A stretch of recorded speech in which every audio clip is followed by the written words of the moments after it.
Bonjour et merci de prendre quelques instants pour écouter cette capsule d'information. Vous vous demandez peut-être qu'est-ce qu'on fait à l'Entité 4. C'est un organisme communautaire qui a été nommé en 2010 par le ministère de la Santé et des Soins de longue durée pour travailler à la planification des services de santé en français et conseiller les décideurs sur la mise en place de ces services. Notre équipe travaille étroitement avec les communautés francophones de nos territoires et les consulte dans le but d'identifier leurs besoins en soins de santé. Ensuite, nous préparons des recommandations sur la planification, l'organisation et l'intégration de ces services. Nous faisons nos recommandations à 3 réseaux locaux d'intégration des services de santé, qu'on appelle aussi des RLIS. Ces derniers sont chargés de la planification, de la coordination et du financement de tout le système de santé local. Notre territoire comprend 3 RLIS, le RLIS de Simconormuskoka, le RLIS du Centre et le RLIS du Centre-Est. Le RLIS de Simconormuskoka compte environ 12 000 francophones, le RLIS du Centre 32 000 et le RLIS du Centre-Est à peu près 30 000 francophones. Les communautés francophones de notre territoire sont très diversifiées, ce qui se traduit par une variété des besoins en matière de soins de santé.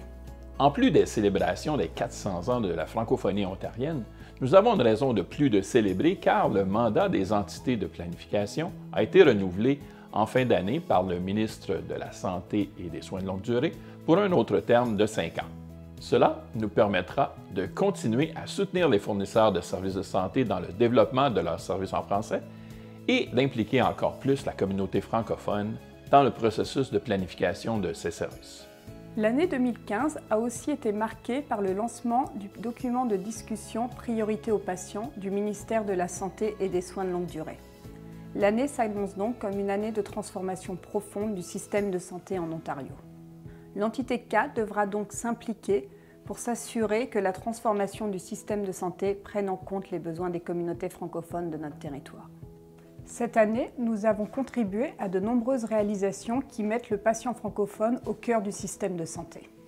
Ces nouveaux services ont pu voir le jour grâce au dialogue que nous avons avec les francophones de notre territoire, mais aussi au travail de collaboration que nous avons avec nos RLIS et les fournisseurs de services de santé.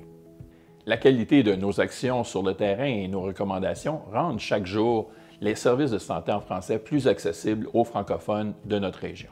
Ce travail, grandement apprécié de nos partenaires, s'aligne directement avec l'une des valeurs au cœur de la transformation du système de santé proposée par le ministère, l'équité, soit l'accès à des soins de santé en français à la population francophone dans leur région. Nous tenons à remercier nos partenaires ainsi que les membres de l'équipe de l'Entité 4 de continuer à contribuer par leur enthousiasme et leur persévérance à la réalisation de nos objectifs.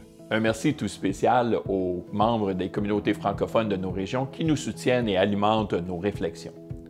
Merci de votre écoute et au plaisir de vous rencontrer très prochainement.